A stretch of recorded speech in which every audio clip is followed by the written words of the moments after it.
Suddenly, everyone is talking about India. And if you're working in India or thinking of doing so, then this episode is for you.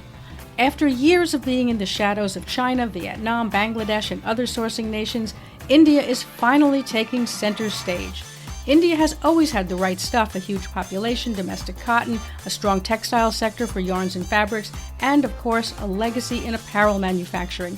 However, the nation hasn't been able to pull it all together at a level that would not just get attention, but commitments from top international brands. That is, until now. I'm Jane Singer, and welcome back to A Seat at the Table. Each week, listeners in 133 countries join us in sitting down with industry leaders and innovators so that we can learn ways to improve our businesses. Today we're joined by Stephen Patton, Regional Sourcing Director for Liverpool Department Store, Mexico's top department store. Stephen spent 7.5 years establishing his company's massively successful China office and leading that office through the pandemic. In mid-2022, he moved to India to start building a comprehensive sourcing office for Liverpool there. One of Stephen's zones of genius is his ability to see beyond the obvious, to understand market opportunities that many others overlook, and to have the strength to patiently pursue goals. Even at a year and a half in, Stephen has already achieved impressive growth in setting up an India-based sourcing operation that is developing competitive new products for Liverpool. In this episode, Stephen will be discussing what he's learned about how to effectively work in India, the timelines and benchmarks that you need to understand when sourcing in India, and sourcing opportunities in India that you won't find anywhere else. This podcast is sponsored by the Current Situation in Sourcing and by AsiaNet Consultants. A successful sourcing office is built on having highly skilled executives with hands-on expertise, managing supplier relations, leading teams, and understanding the product. Finding those people is not always easy. In fact, it's become increasingly difficult. That's why companies turn to AsiaNet Consultants to help them fill key positions. AsiaNet has over 3 decades of experience successfully finding the best people to fill even those really difficult to fill roles. You can learn more about them at their website, asianetconsultants.com. I'll also leave a link in the show notes for this episode.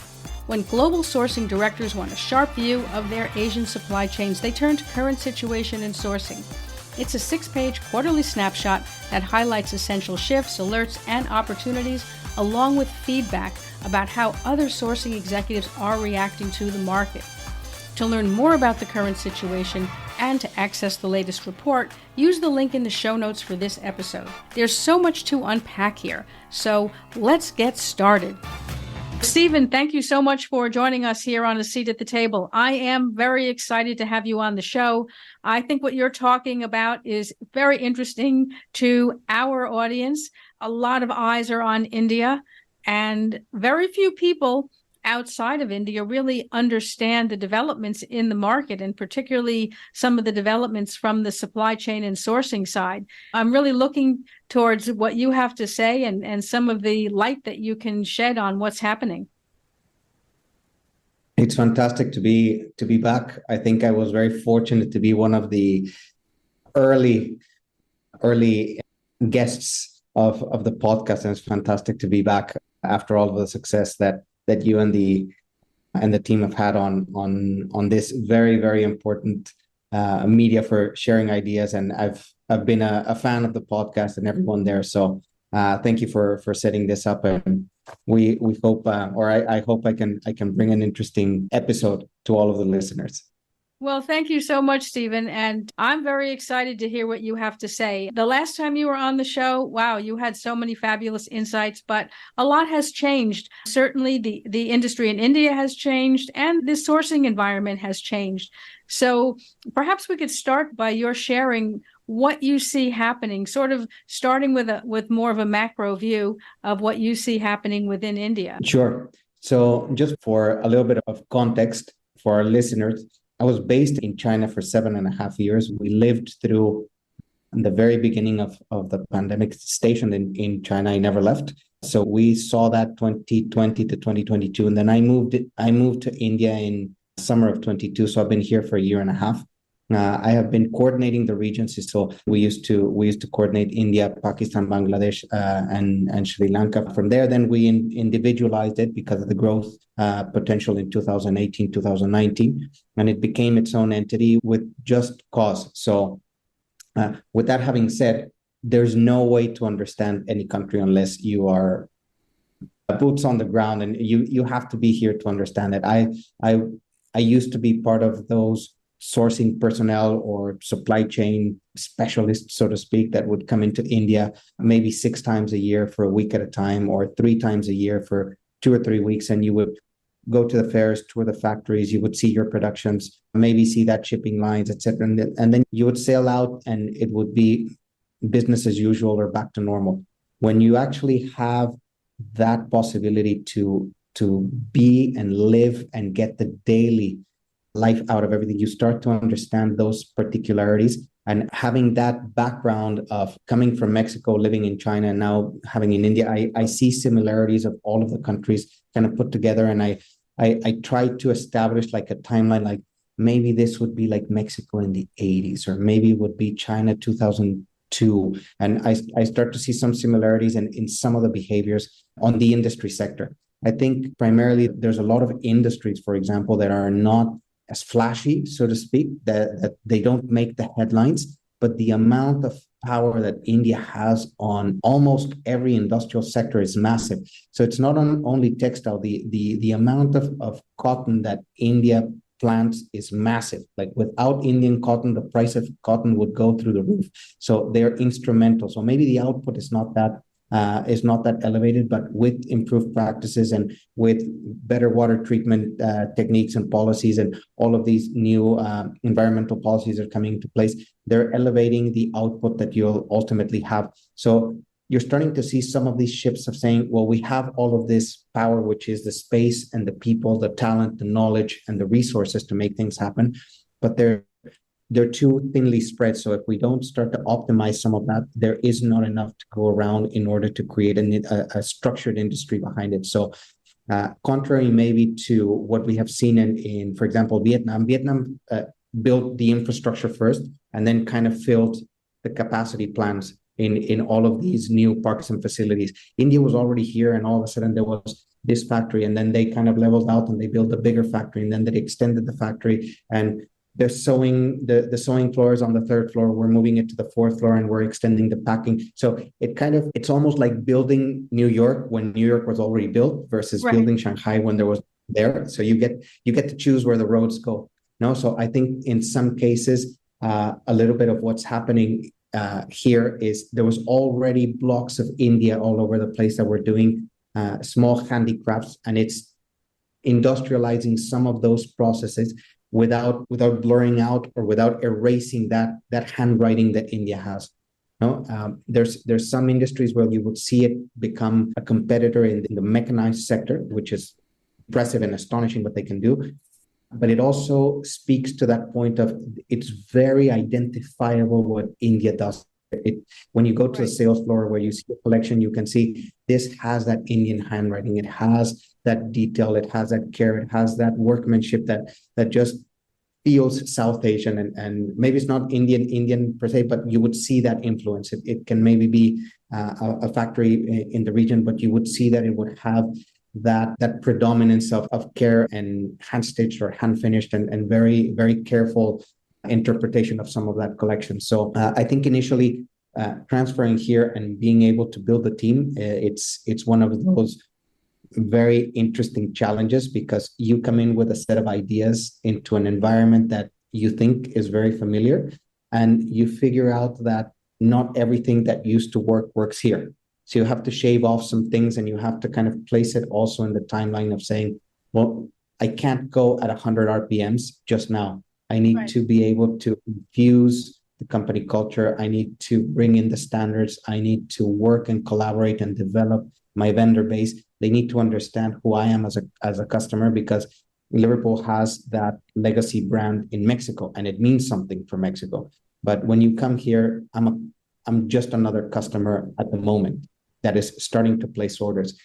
But once you're not the traveling customer and you're the established company, then you're here to stay, and the conversation automatically shifts because you're not here for the short time. You have all of the time in the world to make the decision, so to speak, but you're no rush to place and leave. You're not tired. You don't have a flight. You're not paying for a hotel reservation. You're operating on a daily basis. So the conversation, like, okay, it's not the one-off that I can kind of get away with maybe a misaligned negotiation.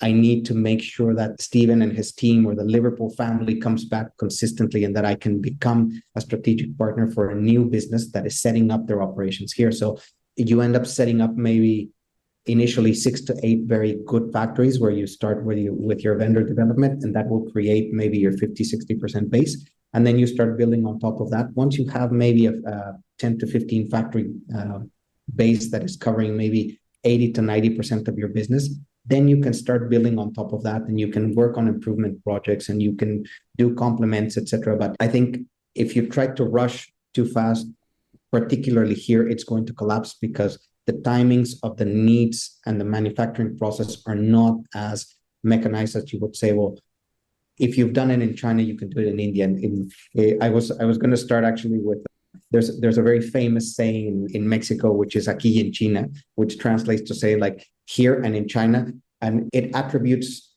like universal principles of saying like here and anywhere in the world, this is what it is. And nothing can be farther from the truth than that. Like things are not the same in Mexico. They're not the same in China and India. They're not the same in India than in Bangladesh or in Pakistan and Sri Lanka. And there's a lot of nuances that you come into counter. And obviously that nurtures into this like beautiful pot of uncertainty and challenge that makes our life interesting and makes it challenging. No, because if everything is already set up and you just have to place orders, then our contribution to the end result would be very minimal. But I think going through not the hardships, but understanding the social challenges and just the timing of where India is going, not only as a sector, but as a country, as a society, I think that's where the opportunities will start to spring out. And the power of India is evident. They're not only exporting great product, but the talent that they've exported across maybe the past 20 or 30 years is quite evident in the market now. We're going to take a quick break now, and then we'll be right back. We were hiring when we were making 50 to 100K monthly losses. And why? Welcome to episode 1. I can't think of a single founder who's been around for a decent amount of time in business who hasn't had their tunnel of year. This was that year. We're going to be okay, yeah, Sheree? Some are going to hear this and think, you TDP. But hear me out. You only have to do the math to understand that very soon we were $500,000 down. Yeah, absolutely. And I think you brought up some very interesting points. And from what I'm hearing from, listening to you right now, is that really, if you want to be able to develop India properly, you need to be there. You need to have a presence there full time. You can't be flying in and flying out. Maybe that's the case for other nations as well. But as you're pointing out in India in particular, it really pays to invest in having, as you said, boots on the ground there who can get to understand the culture and work more closely with some of the vendors. Exactly. Yeah. I think the number one investment that you have to do is to onboard the proper talent.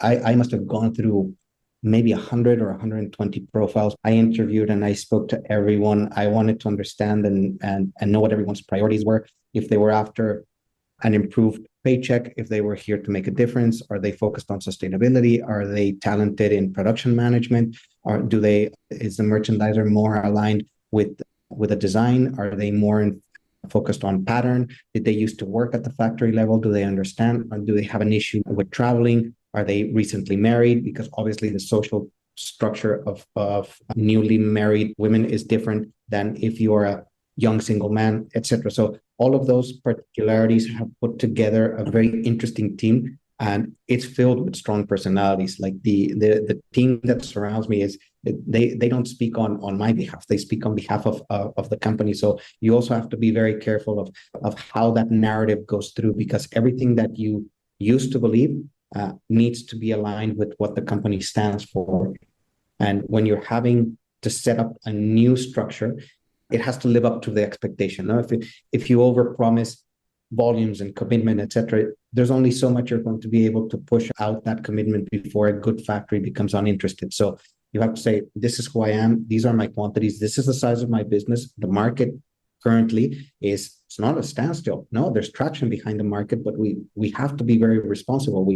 I can't overcommit in order for me to become an attractive customer. And I also don't want to get that initial promise of, in order to set up the interest of the relationship, here's a 15% discount. Like, no, the price that you give me, that's the reference price from now onwards. So if you can't afford that price now, don't give me that price, because I will hold you that new standard. That becomes my reference price. And I can't carry a 15% increase season on season. I can maybe do 1% increase, and in contrary, it will be the other way around. I'm going to try to consolidate to get a 2% discount or 3% discount on volume or efficiency on an operation. So setting up those initial conversations when you are not one of the key players that are doing 6 styles, 250,000 units in 6 colorways, that's not our business. So we are much more niche product. We're focused on quality. We're focused on detailing, on having the sizing right, having the trend right products that land within the season, that fit within a collection.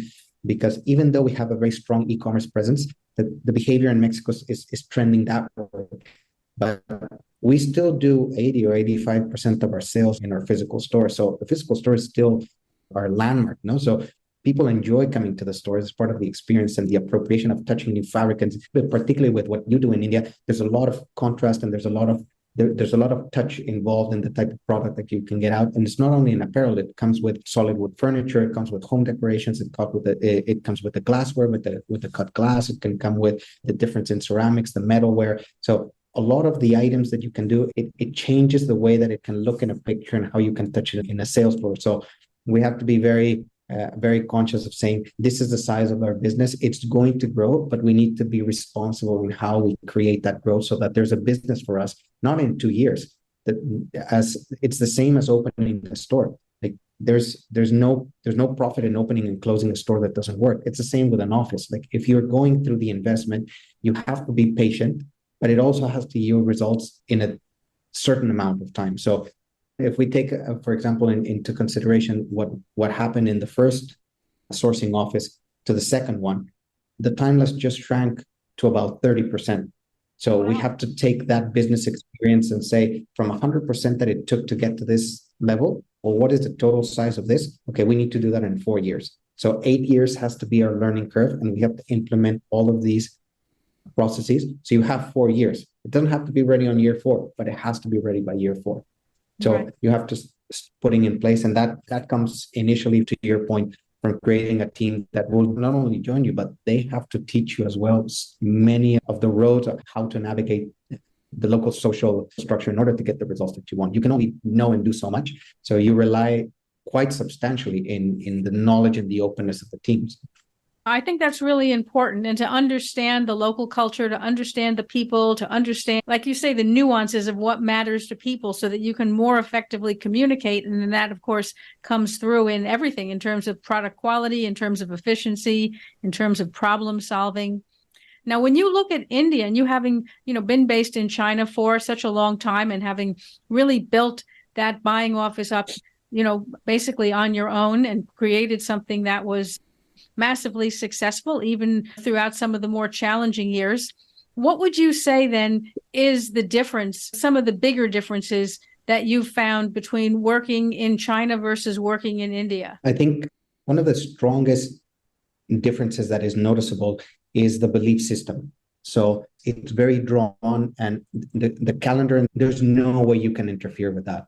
Like it's the equivalent of the Chinese New Year. Like you cannot hold people out of their break for Chinese New Year. Like that is unethical at like people will leave and not come back to work if you are not aligned to that belief system. Here, the only difference is it's very pulverized into this multi-level structure of beliefs in which it's very complicated to keep up. You have to kind of have this calendar down. And the reason it's relied on religion, and I think in China it was more about maybe the nation state project, so to speak. So China knew what it needed to become, and there were government policies put in place to make sure that that happened, and therefore the business sector had to follow what the policy to create the future of China needed to be. Here, that government base is being built. It's still a young nation.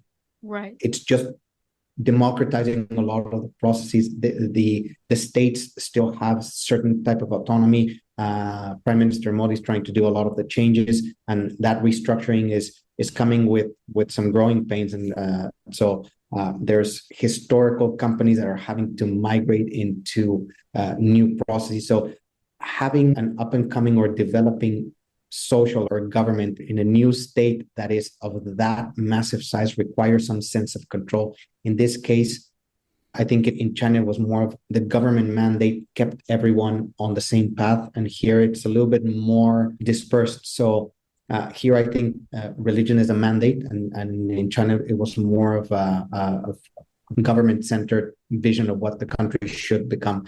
So here you have government and belief system competing in some cases, and there's no way you can compete with the belief system here. Like I've been very fortunate to be in some of the very traditional ceremonies, the 4 a.m. celebrations, and you see the devotion of people. Like I don't think I believe that strongly in anything.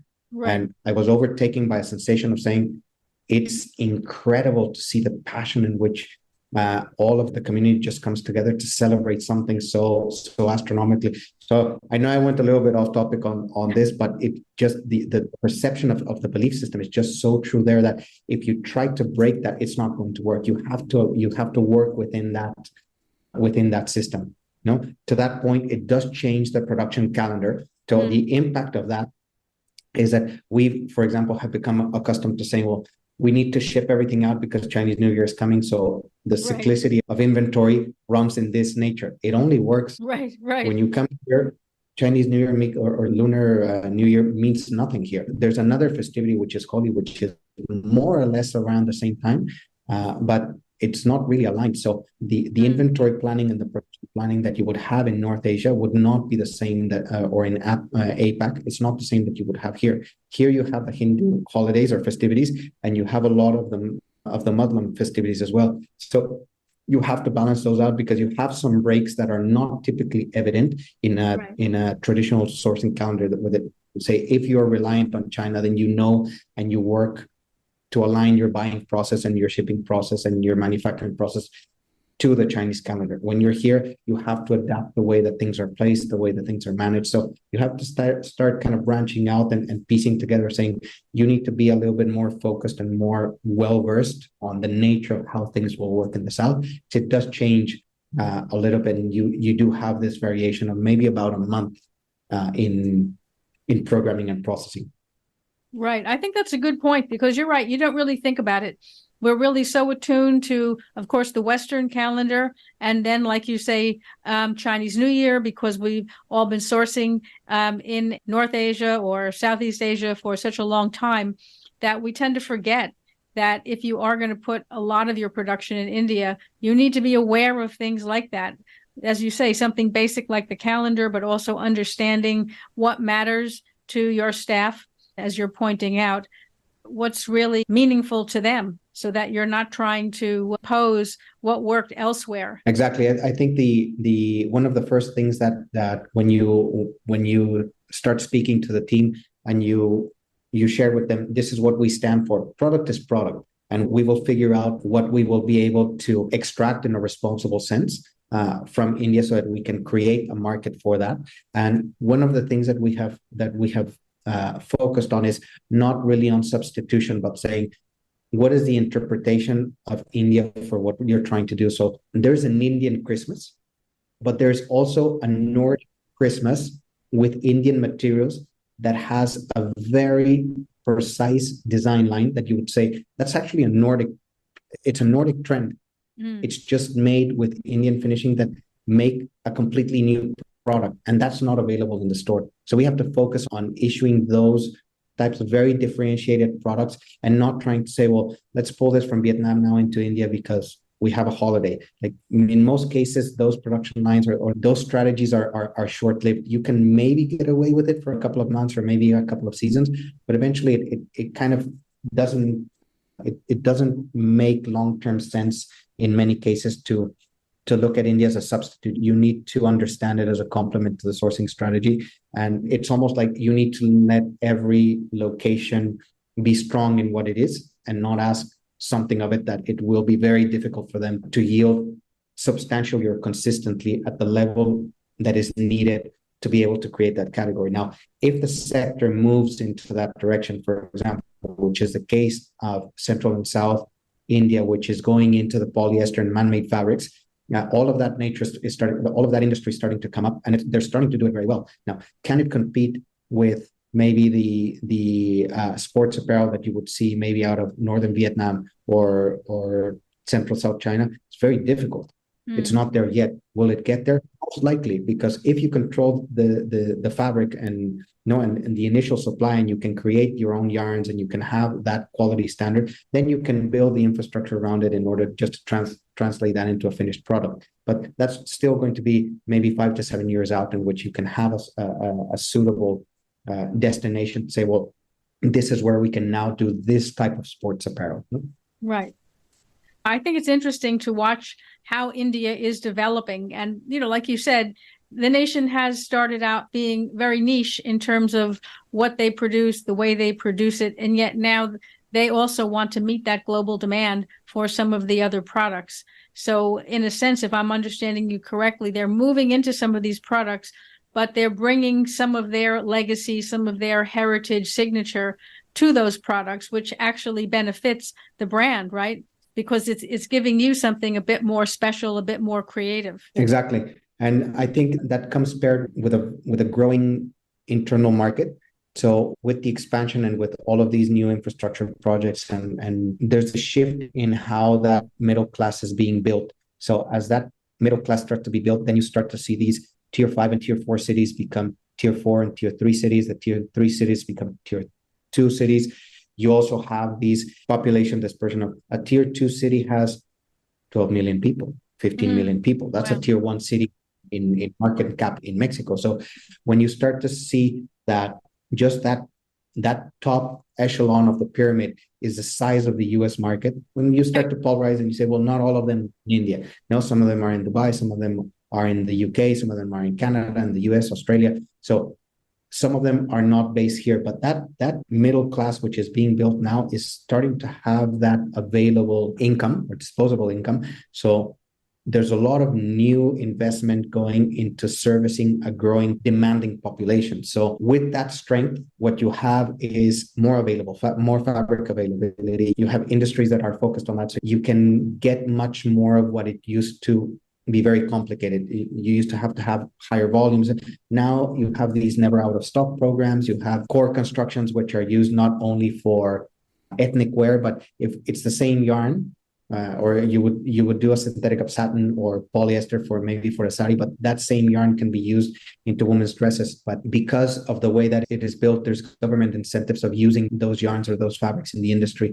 So you have to understand what the local demand is and how you can translate that into an exportable product, so to speak. And that obviously brings some opportunities of saying, well, there is a market here and there's an underserved market. It seems to be very saturated, but it's not really, because it's just starting. So there's still a lot of unknowns in what it will become. And what we're trying to work on is on our best guess of what this will ultimately become. No, it compared to anything, it just so in itself, like the Indian universe is just so in itself that it is very difficult to relate to something or put it in a comparison base with something else. It just lives by itself. That's so interesting. And you're right. It has its own unique charm, and that can be challenging if you don't understand it. But when you do understand it, as you do, there's a lot of beauty in that.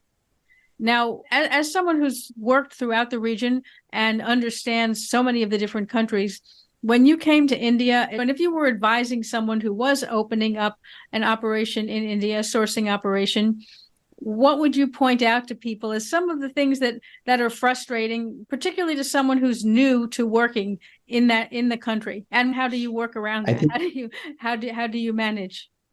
I think the first major decision is where you actually set up. No, state taxes do apply differently, but ultimately it's not that different in that sense. So if you are sending an international team, quality of life is very important because it does take about a year to settle in. So if you're sending a person with a family, that structure has to be very well organized. You have to pick a city in which it allows you to be productive in itself. Like we could have set up maybe in Mumbai or we could have gone to Bangalore, but the majority of the factories that we work with on some key categories are less than 2 hours away, either by flight or by car from Delhi. So for us, choosing Delhi was a better location for the type of business that we were trying to create. But we analyzed what we were trying to achieve from the India product to say, where are we going to set this company up? Once you have that, you need to make sure that you have access to the resources and the talent in order to be able to make an attractive offer, because you are competing with very large groups or very well-established brands from Europe or from the US, and you have to kind of attract or lure this very knowledgeable talent from companies that may have this social status of saying, well, I work for so-and-so company, I work for so-and-so company. So you have to be able to communicate fully exactly what your company stands for back in the market so that it can create this story or narrative for them to be able to share openly or proudly to say, well, this is a new company. I'm part of the initial setup team. And look at what it can become.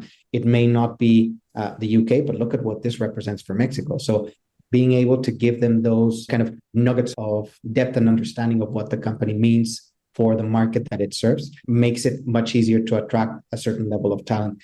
It's difficult to recruit.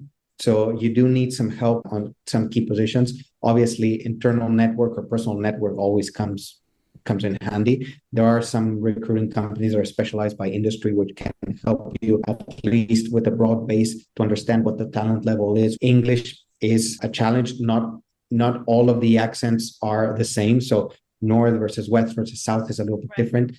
It tends to be that in the initial interviews, you start to see people get a little bit nervous. So the fluency of the language becomes a little bit of a challenge. So you kind of have to start seeing past the small challenges. And once you have all of that, I've said, well, this is where we are going to set up. This is where the office needs to be. This is the team that I need to be. Then you need to start weeding out the good and the bad vendors. It's a very big sector, but it is controlled by very few, like in many other countries. Mexico is exactly the same. Everyone that's in the apparel business knows each other. No, right. You can't really hide under any rocks in that industry. It's the same here. So everyone knows who you're buying from, who you're working with, who you're not working with, who's a good supplier, who's not a good supplier. There's a lot of third-party agents, which if you don't have the volume or the knowledge, it's okay to do it on an initial run. But eventually you will start to see that there are a lot of marginal points, some that are expressed and some that are invisible, that will start to push your pricing outside of your stress zone. So if you're unable to mitigate that with your personal team, it's difficult to maintain relationships through a third-party association, although not all of them are bad. We work with agents that have a substantial added value service, not necessarily in manufacturing, but maybe it's payment terms, maybe it's financing, maybe it's a collection base, maybe it's access to the raw materials, maybe it's access to a secure production line, which can guarantee the delivery. So there's some consideration that may add to the strategy, but ultimately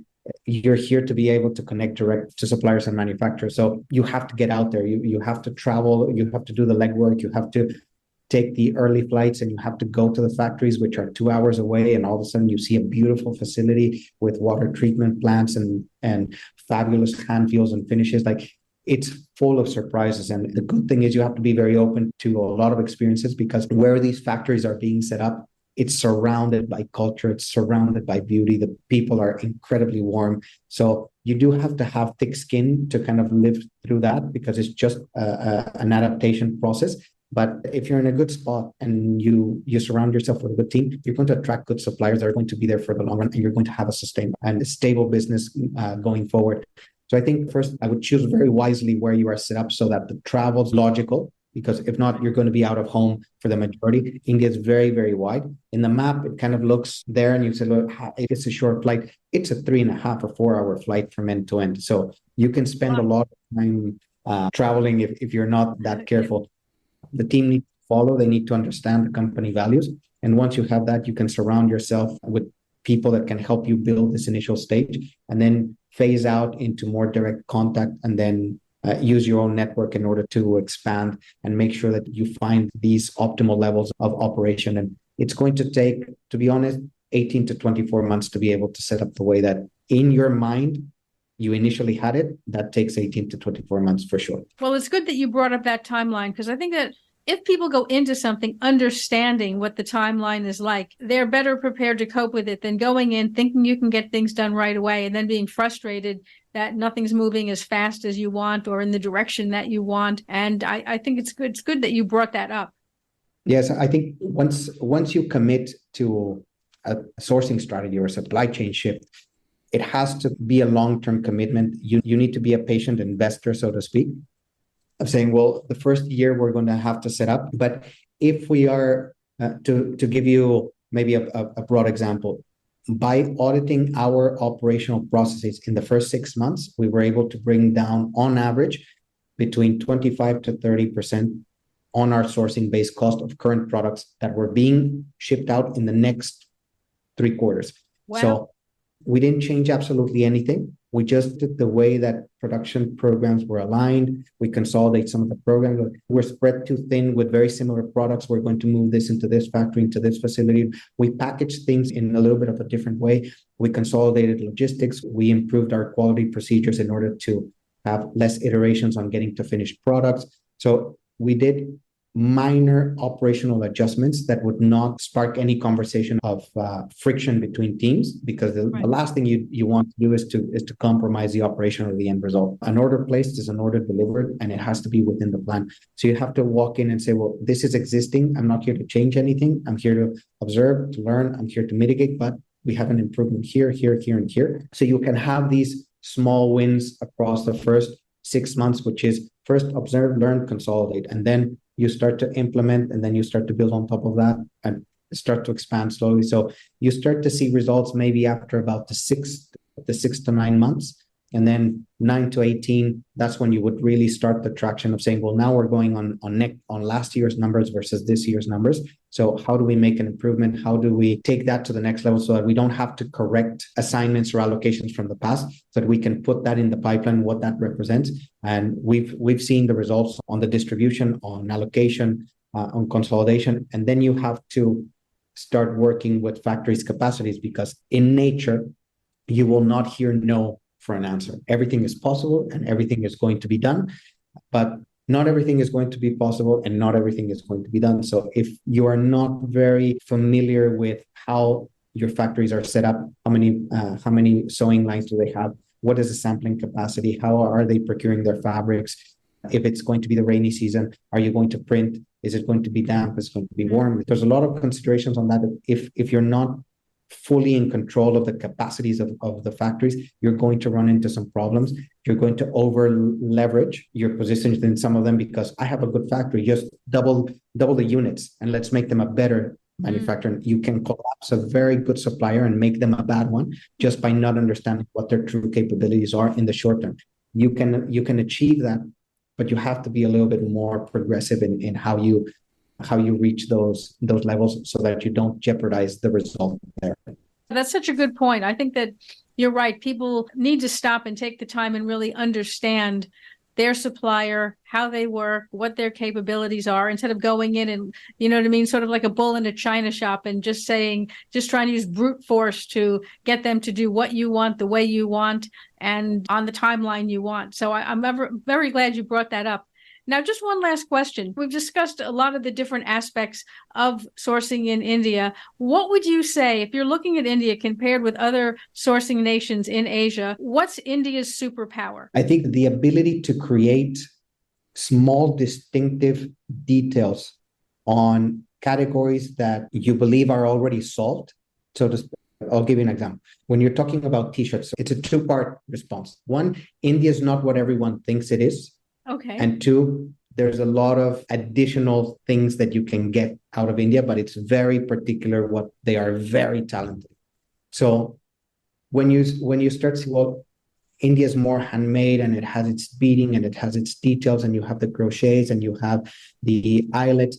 Sure, that's all. And it has the embroideries and all of that is, of course, very, very well done. It's shorter volumes. It's smaller production lines.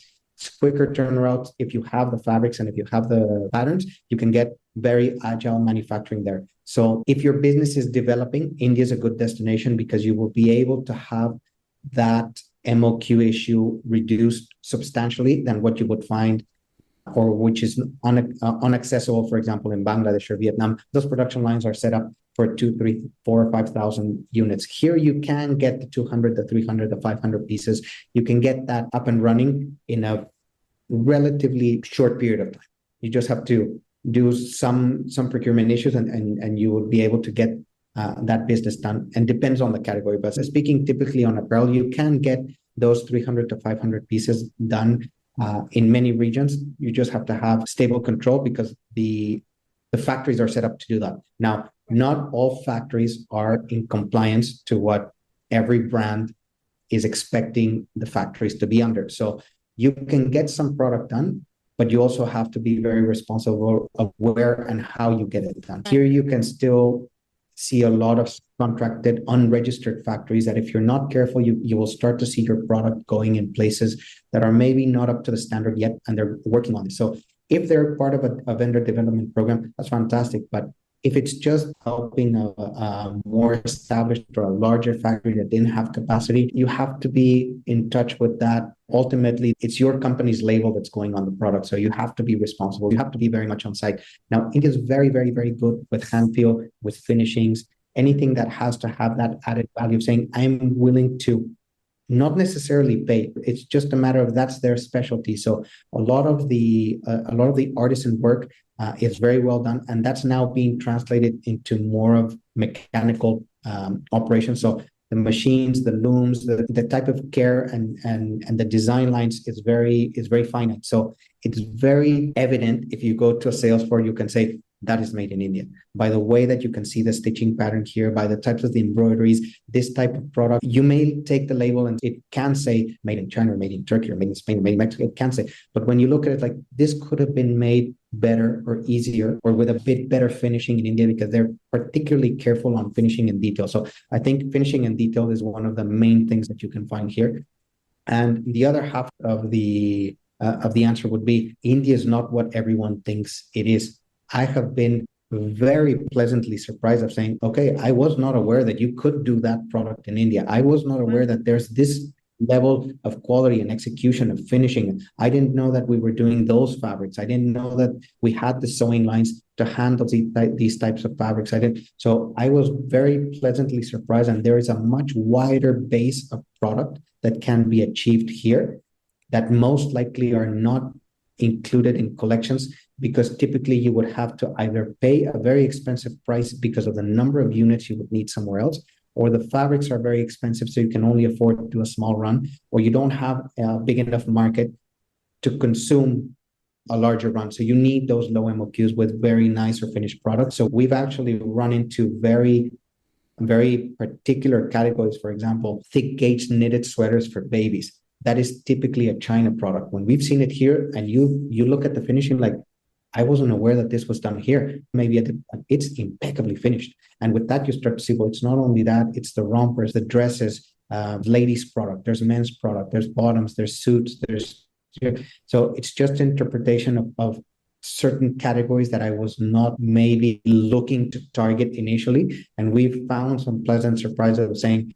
I wasn't here for this, but now that I found it, I'm not changing that. Like, this is where it belongs. No, I found the solution for what I was looking for. So India will give you that sense of surprise if you give it the opportunity and you're open to see all of these new proposals. I think that's so interesting. And I'm really so grateful that you were able to join us here today, Stephen, because as we started off the conversation, a lot of people now are keenly interested in India. And as you pointed out, a lot of people don't really understand it because they haven't been working in the market. They don't have that hands-on experience, which is so important to be able to understand and be able to really get the full value. So thank you so much for sharing these insights. I'm happy to be here. I do firmly believe India is primed to become, well, not only is it now, but I think it's only going to continue, and it's in a prime position to become even a bigger player in many of the categories that are coming up. The amount of infrastructure projects that are coming through, the amount of incentives that are going into the sector, the facilities that are being brought up, the amount of shipping ports, the main infrastructure for roads, for airports, that there is a very, very structured plan of how India will develop in the next 7 to 10 years. And I think anyone that is in this conversation, if they don't have their hand on what this should become, at least it needs to be on the docket of saying, we need to be part of this strategy at some point. Maybe it's not for everything, but there is a home and a destination for everyone here. I'm 100% convinced. You knew me when I was in China, I was a China advocate. I'm here in India. I am an Indian advocate. This is where everyone needs to be in the upcoming years. It's one of the top destinations, but you do need to be here. You can't come in and out. You need to be well established and understand, or if not, partner with someone that can get you to that next level a little bit quicker. So I'm happy to share with all of you. I'll be here in Delhi if you need me. For anyone that's visiting, please feel free to reach out. I'm happy to see and meet everyone. And I do hope that many of the listeners come by and stop by. And well, India it is. Well, Stephen, again, thank you so much for sharing not only your knowledge, but also your enthusiasm for the market and for the country.